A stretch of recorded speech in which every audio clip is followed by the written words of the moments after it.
Driven by necessity, by a cold, hard pragmatism inherited from a childhood devoid of security, I married Julian Vance after graduation. He was a wealthy classmate, and I, frankly, became his tool-person wife. Of course, I wasn't naive. We had a meticulously drafted prenuptial agreement. Infidelity by either party meant walking away with nothing. I calmly used my chopsticks to pick up the last slice of white asparagus and brought it to my mouth. The texture was perfect. This dish was called Veridian Jade, an unnecessarily poetic name for stir-fried white asparagus and beef. But then this was a high-end restaurant, and the prices were just as poetic, meaning exorbitant. Each dish easily cost 3 digits. The me straight out of university couldn't have afforded a single bite. But within 6 months of graduating, I was a rich wife, and I had quickly grown accustomed to this level of expenditure.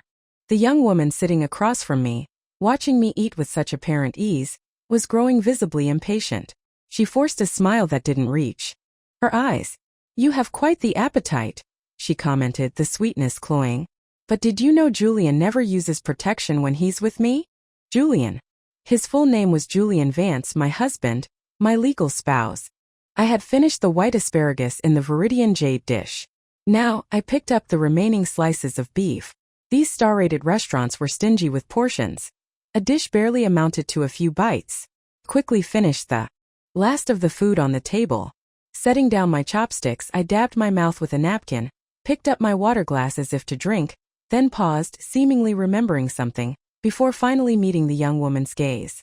"No, I honestly didn't know about your relationship," I said, my voice calm even.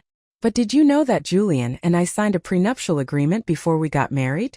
The woman, who minutes ago had been radiating a smug confidence born of believing herself Julian's true love, and therefore my inevitable replacement, paled visibly. She quickly adopted a wounded, righteous air, channeling the spirit of a wronged innocent. "Julian and I have a real connection. I'm not with him for his money." I almost laughed aloud. A young graduate claiming her relationship with a married millionaire wasn't about money? Did she believe that herself? Did anyone? Maintaining the dignified image I cultivated whenever I left the villa, I took a slow sip of water, allowing the coolness to settle in my throat. Then I offered her a small smile, one that held no warmth. "Ah, a real connection," I repeated, letting the words hang in the air. "How lovely. But are you aware that our agreement includes a clause stating that if either party commits adultery, all marital assets become the sole property of the other?" Watching the self-assured girl crumble before my eyes, I allowed myself a moment of internal satisfaction, savoring the taste of the Veridian Jade lingering on my tongue alongside the exquisite flavor of her shock. Then, with a deliberate cruelty, I added, "The prenuptial agreement was notarized. It's legally binding and has been in effect since the moment we received our marriage certificate." As expected, sheer panic flooded her face. "TSK. The food here was quite good. A shame I wouldn't be dining again at a place tainted by a mistress's presence." Everything began 3 years prior. Julian Vance and I were university classmates. We weren't in the same department, but we hailed from the same southern province. He was from the capital city Luan, while I was from a smaller adjacent prefecture. Our university didn't admit many students from outside the province. There were only a handful of us. So whenever he saw me, Julian would greet me with an exaggerated, almost performative enthusiasm. We truly became acquainted during mandatory public courses in our second and third years. By senior year, classes were minimal, replaced by internships and thesis work. He seemed to think I was reasonably reliable and invited me to form a group with him for the thesis project. We each recruited another friend, forming a 4-person team. One evening, Julian asked me to meet him at the top floor of the university's best cafeteria, the one with the slightly fancier decor and slightly higher prices. There, over lukewarm tea, he unloaded a torrent of personal stories about his family, the immense pressure he felt, claiming he had no one else in this distant city he could trust with such vulnerabilities, only a fellow hometown friend like me. He spoke of his parents' messy divorce when he was young, his father's swift remarriage and new son, his mother's serial relationships, his neglected adolescence, and how he narrowly avoided missing university altogether if not for pursuing an art specialization. I listened, a bit bewildered. We were friendly, yes, but this level of confession felt premature. I hadn't thought we were that close. Then he looked at me and said, with a sincerity that felt practiced even then, "Valerie, you're a good girl. If I ever truly loved you, I would definitely tell you." I admit I had a slightly warmer feeling towards Julian than other male classmates, perhaps because of the hometown connection and his easy charisma. But hearing him say that in that calculated way made my toes curl with vicarious embarrassment. My own dysfunctional family had long ago convinced me that marriage and children were not for me. I had no intention of ever pursuing a romantic relationship. So it was with a profound sense of detachment, almost disbelief, that I found myself marrying Julian Vance soon after graduation. And even more ironically, I couldn't have predicted he would mirror his parents' actions by committing adultery after we were wed. After graduation, reluctant to return to my small hometown, I decided to try and find work in Leuven. After a few interviews, I was unsatisfied with the salary offers. I messaged Julian hoping he might offer some perspective or contacts. To my surprise, his response was cold and distant, a stark contrast to his university warmth. His tone made me feel like a country bumpkin imposing on his newfound urban sophistication, as if I were begging for scraps. I have my pride. If he was going to be dismissive, I wouldn't bother him further. I continued my job search independently, lining up more interviews. I was back at the short-term rental apartment I booked online, debating which job offer to pursue, when Julian called me via WeChat. It turned out he'd left his phone charger in my bag during our graduation thesis defense. In the rush to leave campus, we'd both forgotten it. It had been sitting in my bag ever since. I internally scoffed that someone so wealthy would even care about a phone charger. But it wasn't right to keep someone else's belongings. I told him he could come pick it up. He suggested tomorrow morning, but I had an interview. We settled on meeting just before my interview. We met the next morning in Leuven's bustling commercial district. Julian, seeing me dressed formally with careful makeup, looked genuinely surprised. He blurted out, "Our Valerie's all grown up now." I responded by lightly punching his arm, a familiar gesture from our university days. He walked me to the office building for my interview, chatting easily along the way, his old, cheerful, slightly obnoxious self seemingly returned. I went in for my interview and he turned to catch the subway. I assumed that would be the end of our sporadic contact. I generally avoided people whose online and offline personas didn't match. But that evening he called me again. His voice on the phone was flat, almost clinical. He asked about my job interviews. I said I was still considering options. He gave a non-committal, "Oh," paused for a few seconds, then abruptly asked if I would be his girlfriend. I wasn't so arrogant as to believe my looks or talent had suddenly captivated a rich heir like him. Something was clearly amiss. Adopting a similarly detached tone, I replied, "Go to bed if you're drunk. Don't talk nonsense." Julian chuckled softly, a dry sound. "I know you're not interested in marriage," he said. "And I have a proposition. I've considered others, but you're the most suitable." I asked what he meant. He invited me to meet him again, suggesting hot pot. Julian Vance, the famously frugal, offering to treat me to hot pot? This was definitely not a good sign. My instinct was to refuse. Then he added, his voice dropping slightly, "You know my father is incredibly rich. Wouldn't you rather make money with me than, well, let my good brother get it all? I'd rather share it with someone outside the family." I hesitated. I did know his family was wealthy. This was a family that, back in 2005, could have major fashion brands like Chanel and Gucci send their new collections to their home for private selection. Facing such blatant temptation, pretending not to be interested would be a lie. But I felt a strong sense that this was far more complicated than he was making it sound. In the end, I agreed to meet him. At worst, I'd get a free hot pot meal while I waited for my job offers. But as it turned out, taking advantage of Julian Vance's generosity, before or after marriage, was never simple. Going to meet Julian felt less formal than an interview, so I dressed casually.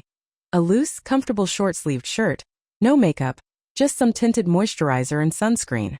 To my surprise, this stingy Julian had not only chosen a hot pot restaurant but had booked a private room. I'm sure the server's expression as she led me in mirrored my own internal astonishment. Julian was already there. The soup base and first few dishes had arrived. He handed me the menu. "Order whatever you like," he said. I shook my head, feeling a pang of unease. Why this sudden extravagance? This felt less like a meal and more like a hongmen banquet, a feast intended to ensnare. The server closed the door. leaving us alone in the private room. Julian began adding ingredients to the pot, and as the broth began to bubble, he laid out his proposition. Back in university before we graduated, I told you about my family, my father and mother. They weren't good people. When I was a kid, I really hoped they'd remarry, that I'd have a complete family. But as I grew up, I realized how impossible that was. You have to be realistic. I nodded, scooping some tripe into my bowl, signaling that I was listening. He continued. Then I figured it out. My dad is so rich and my mom has plenty of connections. Why fight them? I just need to play along. Tell them what they want to hear, butter them up. And they'll feel guilty, desperate to compensate me. I nodded again. So they're pushing you to date and get married? Julian shook his head. My mom mentioned it a couple of times, but my dad hasn't really pressed. He's got a son still in school now, doesn't have that much energy focused on me. He just called me twice before, asking me to work at his company. So I need to be prepared.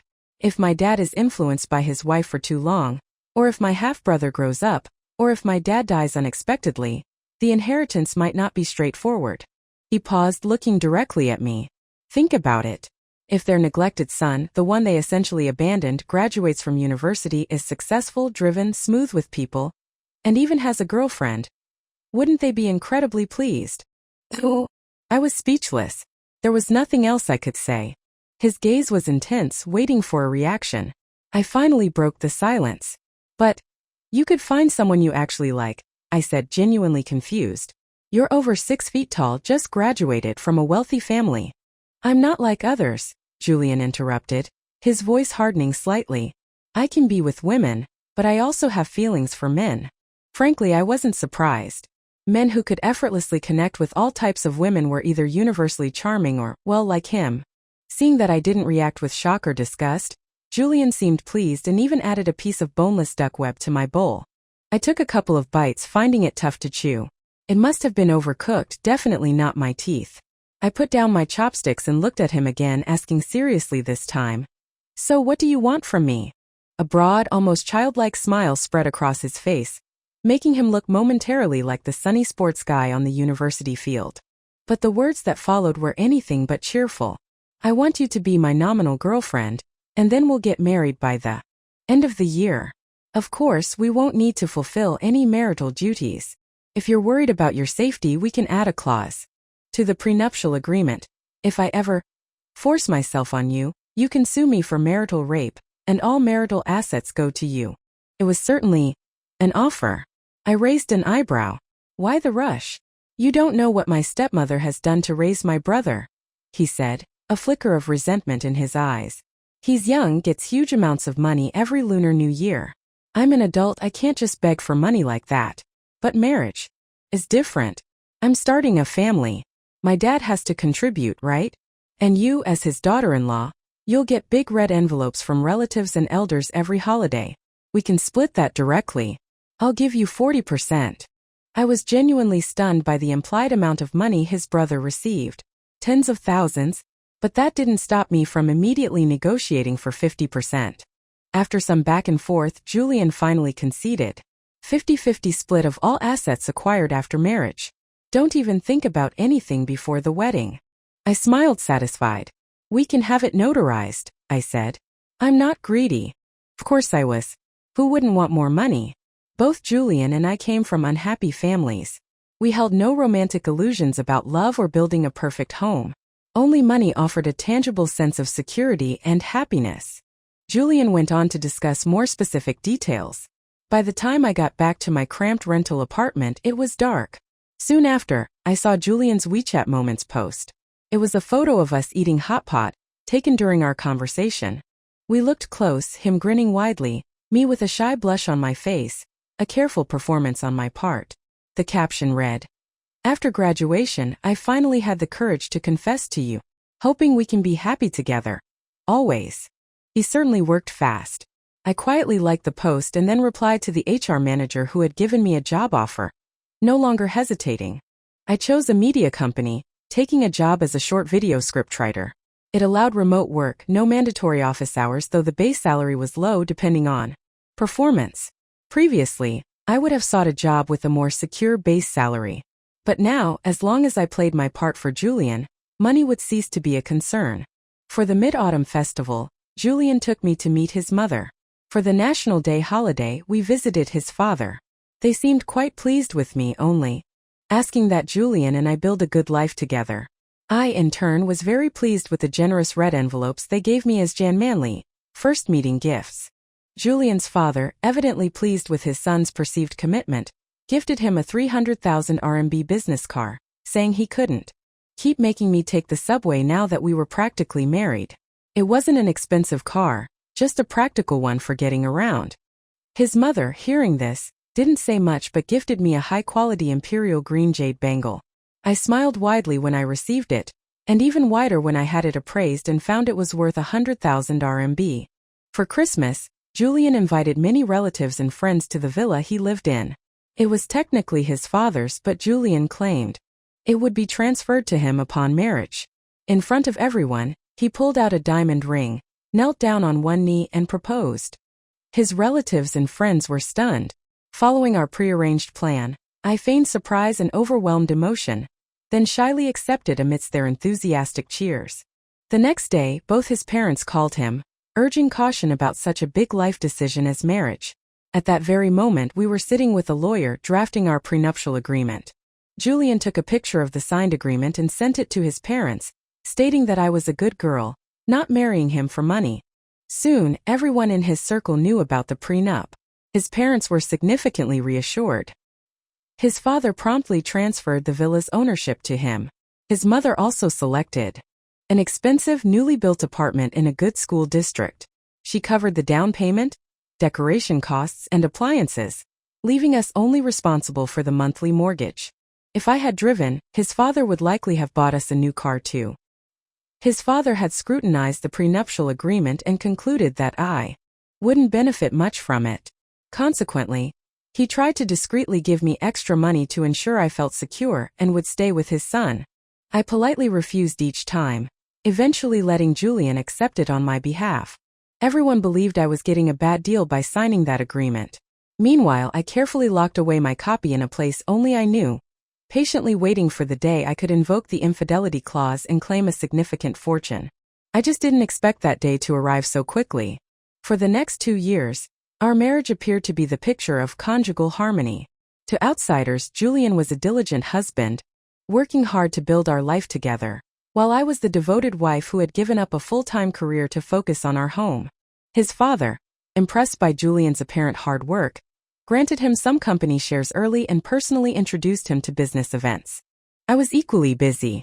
I learned the nuances of high society etiquette from his female relatives and frequently accompanied him to social engagements. I adapted quickly to the role of a wealthy wife, managing the household, his wardrobe, and social obligations. Beyond these duties, I was essentially a well-funded lady of leisure. That is, until the Lantern Festival, when his mother invited us for dinner, and I found a long, thin hair on his shirt collar. When his parents divorced, the court had awarded custody to his mother. He had lived with her for most of his childhood, and even after he moved out following our marriage, his mother kept his old room ready for him. Julian was genuinely busy with work. He told me to go ahead to his mother's place, and he would join us after finishing up at the office. I am a professional. As long as the compensation was sufficient, I didn't mind. Moreover, every visit to his mother meant tangible benefits for me. Shopping carts, jewelry, etc. So when he arrived later, I greeted him naturally and affectionately in front of his mother, taking his jacket with practiced ease. It was in that simple action that I discovered the hair, too long and fine to be his, wrapped around his collar. He didn't seem to have noticed. Feigning nonchalance, I took his jacket to his old room to hang it up, but instead, out of sight, I quickly examined it. Sure enough, there was a faint scent of women's perfume. After dinner, we returned to our home, the villa his father had gifted us. Naturally, we slept in separate rooms. Julian offered to drive me back, but I told him I needed to buy something and he could drop me off halfway. I wasn't going shopping. I was going to see a lawyer. After getting out of his car, I went straight to a law firm. Having no appointment, I was initially met by a polite receptionist who brought out a trainee lawyer to handle my inquiry. Perhaps they encountered many people just wanting free advice. The trainee's attitude was far from enthusiastic. Had he recognized the value of my outfit and accessories, he might have been more eager to assist. I offered a small smile, took out my wallet and pulled out a few red bills. "I'm not sure about your fee structure," I said, holding the money out, "but thank you for seeing me. Could you please connect me with the firm's best lawyer specializing in divorce and marital property disputes?" In a world without superpowers, cash was the only one that mattered. I was quickly introduced to a middle-aged lawyer, Mr. Miller, whose intelligent eyes, even behind his glasses, suggested a sharp legal mind. Mr. Miller personally handed me the tea his assistant brought, asking what I needed. Cutting to the chase, I stated, "I need to consult about divorce property division. I suspect my husband has committed adultery, and we have a prenuptial agreement." I then pulled out my phone and showed him photos of the agreement. He scanned it carefully, murmuring, "This agreement? It was drafted by a lawyer, wasn't it? Very professional." After reading the entire document, he looked at me. "Madam, while your prenup states that infidelity means all marital property goes to the other party, it also specifies that it must be physical adultery. Without concrete evidence of his infidelity, this case might be difficult. You might not win." I nodded, acknowledging his point. "If I have the evidence," I asked, my voice steady, "can I truly ensure he leaves with nothing? I need to prepare everything necessary to guarantee a victory. In this era, with enough money, a private investigator would practically risk their life for a client, let alone just find infidelity evidence." I was confident that with sufficient funds, professionals could handle everything in their respective fields. So, whether it was gathering evidence or navigating the divorce proceedings, I believed I would succeed. The second clue appeared on Julian's suit. A small red smudge marred the stiff collar of his shirt. It wasn't a perfect imprint, but any woman would recognize it as lipstick. I paused, contemplating. Based on my understanding of Julian, despite his tall, robust appearance, he was incredibly cunning. He was meticulous and far too careful to make such a careless mistake, especially one so easily discoverable by his wife. One instance might be accidental. 2 occurrences in quick succession? That felt deliberate. I began to suspect he was intentionally leaving these clues for me to find. Yet I continued to act as though I saw nothing.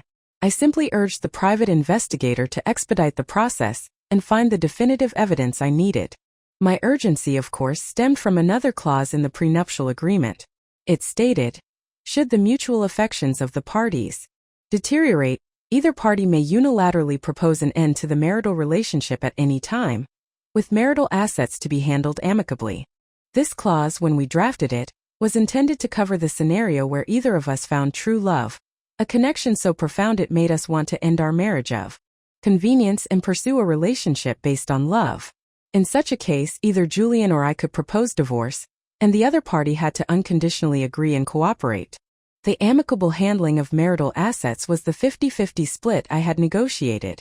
On the surface, it seemed like he was giving away more, but in reality, a simple 50-50 split left a lot of room for manipulation, both for him and for me. Neither of us believed in love happening to us, so we hadn't given this clause much serious thought. I even half-jokingly said, "Whenever romantic relationships like yours become legal, and you want to be with a man, I'll pack my bags immediately and wish you a long and happy life together." I meant it. I was comfortable being this kind of wife. A well-compensated, low-effort position wasn't easy to find. But I secretly hoped Julian's true love would be a woman. That would make securing his family's assets much simpler. The private investigator's report arrived quickly. After all, I was his golden goose, and his fees were substantial, 50,000 RMB a month for trailing someone, 100,000 if he produced evidence. To my frugal sensibilities, this was far from cheap. But compared to the fortune I stood to gain from a successful divorce, it instantly became a worthwhile investment. I received the file containing over a dozen photos. Each showed Julian with a woman. However, the images didn't clearly depict any overtly intimate behavior. This wasn't the evidence I needed. The investigator lamented that Julian was too cautious. He'd followed him for half a month and this was all he had, implicitly hinting at needing more funds. I immediately raised his fee to 200,000 RMB, demanding the necessary evidence within a month. Before receiving anything conclusive from the PI, I was summoned by Julian himself for a talk. He told me he needed me to accompany him to A dinner engagement that evening, a type of event I attended dozens of times a year, where outsiders lauded us as a devoted young couple. But this time he asked me to come to his office first. He wanted to talk. My intuition screamed that this wasn't good news. Perhaps he wanted to tell me he'd found true love, and expected me to quietly disappear. Julian's father ran a significant internet company, very profitable in the booming tech era. As the young master, Julian had his own private office, second only in luxury to his father's. Every time I entered his office, I was struck by its bizarre spaciousness. Seeing me arrive, he stopped working. I thoughtfully closed the door and windows. He got straight to the point. "Valerie," he asked, his gaze steady, "have you met anyone? Someone you've developed feelings for?" I shook my head and returned the question. Julian didn't answer directly. "Valerie," he said instead, his voice softening, "believe it or not, I genuinely want you to be happy." I thought of the photos the private investigator had sent. A man's words, a devil's lies. "What, have you found your soulmate?" I asked with a light laugh. "You should have said so earlier, I'll make room." Julian smiled too. "With my dad piling on the work, where would I find the energy for a soulmate? Isn't making money better?" Making money was certainly better. Who didn't love money? Then he added, "But you're different, Valerie. You're young and beautiful. If you can find someone who can truly make you happy, I'd be willing to help you achieve that." His intent was instantly clear. If I were to find true love, I would, under his sincere blessing, essentially leave the marriage empty-handed. I took a photo from my bag, one of the useless shots from the PI, and showed it to him. "I can still accompany you to the dinner tonight," I said, my voice cool. "But you should think carefully about who you want by your side for future engagements." Uttering those words was effectively tearing the veil between us. But I left him an opening. It was his choice whether to escalate the confrontation or pretend things were fine and maintain the facade. I was confident he wouldn't end things now. His half-brother was about to turn 14, a significant threat to his inheritance plans, and his stepmother was clearly not passive. He still needed me to navigate the complex relationship with his father's side of the family. Moreover, our wedding had been quite the event, known throughout their social circles. The story of two university classmates, their subtle romance, and then a surprisingly quick marriage after graduation. Everyone had praised our deep love. In the past 2 years, I had accompanied him to countless dinners and events. Almost all his colleagues, business partners, and family friends knew he had a capable, supportive wife. He hadn't fully secured his position as the young master yet. He wouldn't be foolish enough to divorce me now. We went to the dinner that evening. I moved through the mingling crowds and toasts with effortless grace, handling myself with practiced ease, even shielding him from excessive drinking. After the dinner, we returned to the villa. I didn't spare Julian a single glance. Between the earlier stress and having to toast with baijiu, my least favorite alcohol, at the dinner the alcohol was hitting me. I just wanted to collapse in bed. Back in my room, a notification on my phone instantly sobered me up. It was from the private investigator, the information file on the other woman. I stood in a newly opened pastry shop, pretending to browse while covertly observing the owner, Lily Foster. She matched the photos in the file. I genuinely couldn't understand what Julian saw in her. It couldn't just be that she was young and recently graduated. I had only graduated 2 years ago myself. Okay, perhaps I could understand it. After all, he and I had started plotting how to leverage marriage for money right after graduation. Which raised another question. Where did this recent graduate get the money to open a shop in a prime Lewin location? I sincerely hoped my dear husband hadn't funded it for her. The name Lily Foster felt oddly ordinary, despite the Lily hinting at the White Lotus type. While I admitted she had the ethereal, innocent look of a white lotus, I couldn't comprehend why a recent university graduate would willingly become a mistress. Perhaps noticing I hadn't decided what to buy after several minutes, the White Lotus approached, recommending the cookies tucked away in the corner, cheap and filling. I declined, shaking my head. To be honest, it had been a long time since I had to consider price when buying food. Since getting married, Julian's mother constantly gave me shopping cards for various brand stores and department stores. Frankly, I couldn't spend them as fast as she gave them to me. As a bona fide rich wife, I bought food based solely on calorie count, not price. In the end, I bought a bag of whole wheat toast. It was low in calories, utterly tasteless, but it reminded me that I hadn't been to the gym in ages. A new gym had opened near the villa complex 6 months ago. I'd succumbed to the allure of the trainers' physiques and bought a membership. After only a few visits, I noticed one male trainer was overly attentive. After he added me on WeChat, his good mornings and good nights were relentless. As someone who had been waiting to catch Julian in infidelity from the moment I married him, it was strategically unwise to get too close to other men before the divorce was finalized. I couldn't afford to give Julian any leverage. So, I had blocked him on WeChat and stopped going to that gym. But thinking about it now, half a year had passed. He might not even work there anymore. More importantly, a paid membership would expire and be wasted. The thought of wasting money was simply unacceptable to me. I went back to the gym, regretting it almost immediately. The male trainer was still there. He spotted me, his face lighting up with the enthusiastic energy of a golden retriever wagging its tail. It was too late to leave. Since I was already there, I decided to get my workout in. As I was on the treadmill, this big guy volunteered to join me, striking up conversation. I learned he was a year younger than me. Perhaps a loyal puppy type? To be fair, Julian also had muscles, and his grip was incredibly strong. But he wasn't as handsome as the trainer. Not only did the puppy have perfectly defined abs, but his face was also remarkably fair and attractive. Unfortunately, the puppy didn't have money, and I, the older sister, only loved money. By the time I left the gym, my legs felt like jelly. I just hoped they wouldn't ache too much tomorrow. Ache they did. Running 800 meters in university used to make my legs sore for a week. This time I'd run a full 2 kilometers on the treadmill. Just as I was lying on my bed like a dead fish, massaging my knees, the private investigator sent me photos again. Professional help was indeed different. He'd managed to get indoor shots. They were clearly surreptitious, but they showed Julian and the White Lotus clearly.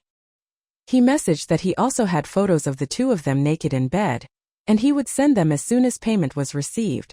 Cash on delivery. This time I transferred the money without hesitation, typing in my payment password faster than I had at the White Lotus's shop. Minutes later, I received a batch of high-definition photos. It was the first time I had seen Julian naked from the waist up. Ignoring my aching legs, I pulled up the file on Lily Foster, found her phone number, and sent her a text message arranging to meet the next day. She turned out to be far more foolish or perhaps naive than I had imagined. I chose an expensive restaurant I'd wanted to try for our meeting. I arrived half an hour early, ordered and enjoyed the meal. The food was excellent, just as I'd hoped. The White Lotus, arriving late, seemed far less composed than I was, certainly not relaxed enough to sit down and appreciate the dishes. Though that might also be related to the fact that I had politely asked the server to clear her place setting before she arrived. No matter how artificial my marriage to Julian was, I would not share a meal with his mistress. Watching her sit down, her posture uneasy, her eyes darting nervously, I confirmed my suspicion. She knew Julian was married. Knowing this and still choosing to be his mistress, her psychological resilience was, I had to admit, impressive.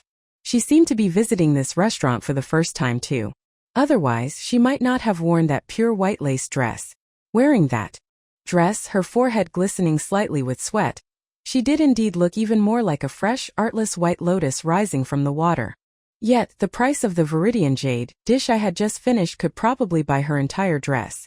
I knew exactly what she meant by Julian never using protection with her. It was a thinly veiled attempt to mock me for not having conceived a child during our marriage. But she wasn't pregnant either. I wondered where she had learned such an aggressive, air-demanding attitude. Still, I was grateful to her. Thanks to her simple and unaffected declaration, my phone, conveniently placed on the table, was able to record another piece of valuable evidence. After the meeting, I went straight to Mr. Miller's office.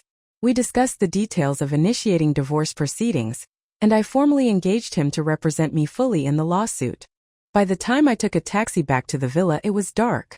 Julian, uncharacteristically, wasn't working late or attending an event. He was home before me. But perhaps it wasn't so strange. The White Lotus, failing to provoke me, likely went back to Julian to cause a scene. Julian was sitting in the first-floor living room watching a movie.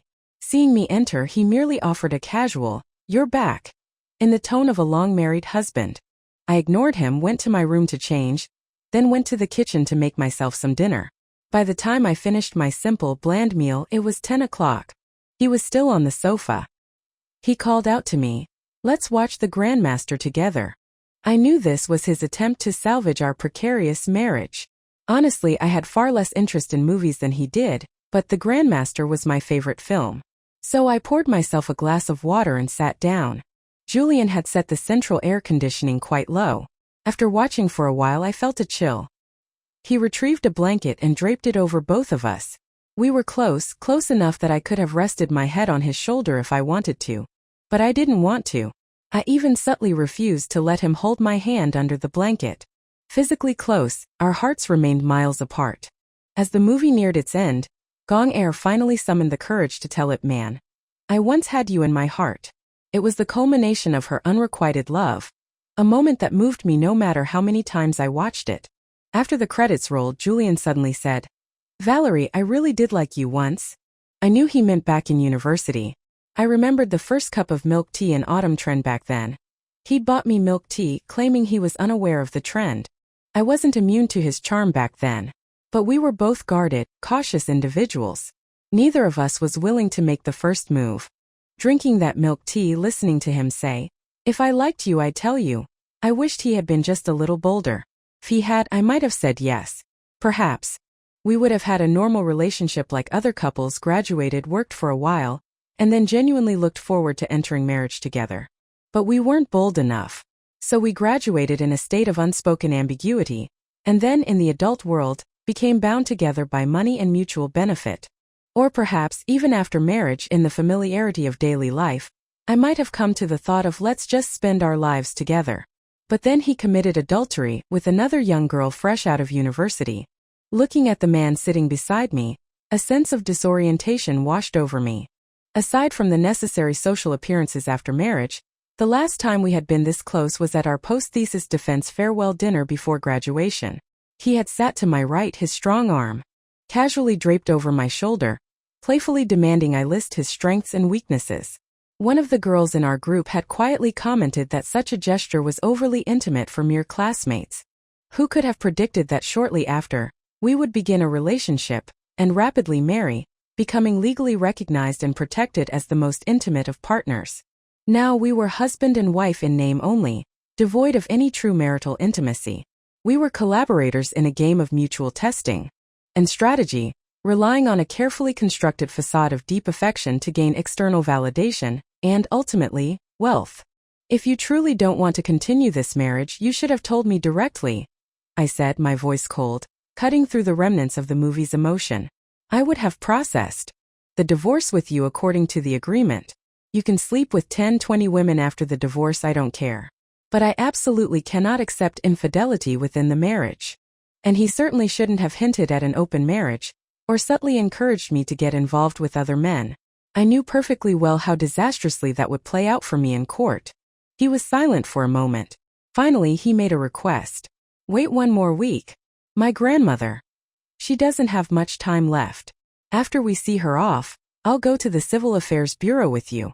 Thankfully, he didn't resort to disgusting excuses about normal male physiological needs. Besides, divorce takes time.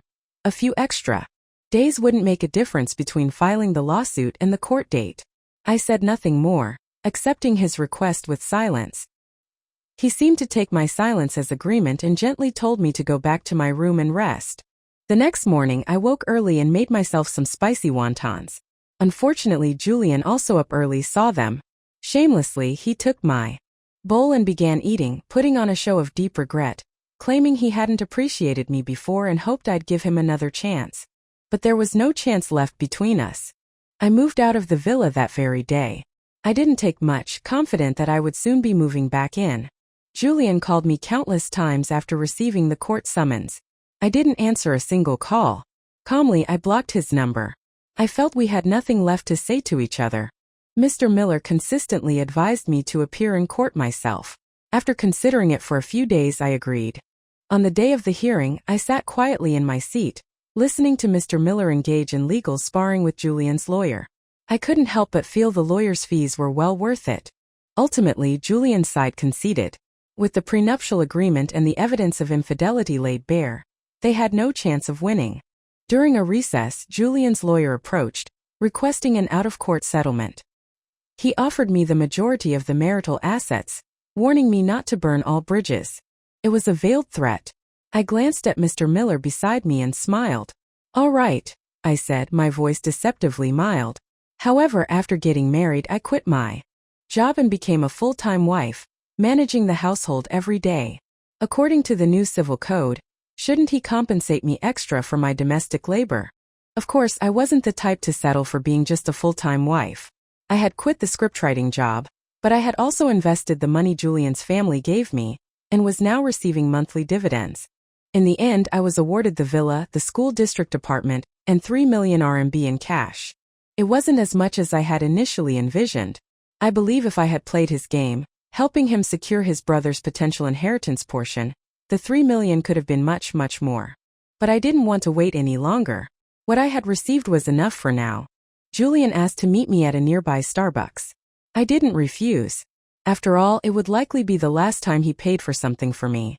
"Valerie, you have no heart," he said, his voice laced with cold bitterness. In excellent spirits, I calmly retorted. "Where did your conscience go when you were sleeping with other women? People are fickle." Even though he suffered immensely from his parents' infidelity and divorce as a child, he couldn't resist cheating after marrying me. Perhaps he initially just wanted to satisfy a physical need, but such things rarely stop at one or two instances. Maybe after each encounter he felt a flicker of guilt towards me, but when confronted with the reality of divorce and losing his fortune, I'm sure he regretted his actions deeply. Yet, I didn't intend to completely destroy him. I told him, I did at one point consider trying to make our marriage work, but we truly aren't compatible. You can announce the divorce whenever you feel is appropriate. I won't say a word. If people ask why, you can say it's because I'm infertile and you didn't want to waste your life. I spoke those words with genuine sincerity. I grew up in a home filled with arguments and petty calculations, which fostered a sensitive and suspicious personality. I felt an instinctive aversion and resistance to marriage and family. Perhaps there had been moments of affection between us, but neither of us was willing to show our true feelings easily. If we couldn't be sincere with each other, then only suspicion remained. It was better to divorce early and cut ties. See how considerate I was. I even provided him with a plausible reason for the divorce. Bearing the stigma of being infertile and unwilling to marry wasn't too high a price for the assets I received. After the divorce, I felt a lightness, a freedom I hadn't known. I indulged in laziness at the villa for a while until one day I noticed my pants were tight. Reluctantly, I decided it was time to return to the gym. The golden retriever trainer greeted me with the same enthusiastic warmth. Honestly, I had briefly wondered if Julian had arranged him to tempt me into infidelity. I realized now I had been overly suspicious. I couldn't resist teasing him. I asked him why he was so attentive, if he perhaps had a crush on me, an older sister. To my surprise, he blushed and sheepishly admitted he did. He then asked when I would unblock him on WeChat. I smiled. "I'm divorced, you know," I said. "So what?" He moved closer, close enough that I could reach out and touch his abs. And I did. They felt quite firm. "Older sister, if you touch me, you have to take responsibility," he said, his voice playful. "How about unblocking me first?" Right there, in front of him, I removed him from my WeChat blacklist. Then, adopting a serious tone, I said, "Sister here is a bit of a rich woman now after the divorce. But I still only like wealthy men." My implication was clear. Give up. To my astonishment, after I returned to the villa, I received a WeChat message from him. The first was a photo. A thick stack of property certificates. Well. It turned out he owned the gym, storefront and all. Immediately followed by another message.